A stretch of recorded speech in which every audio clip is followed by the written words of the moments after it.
Itt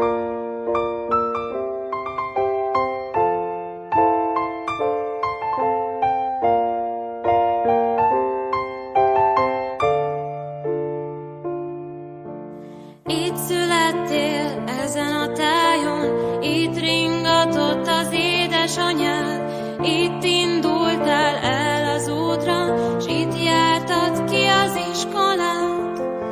Itt élnek a barátaid, és itt találtad meg szerelmedet a nagy világon, e kívül nincs máshol helyed. Itt fogadtad szívedbe az írást és a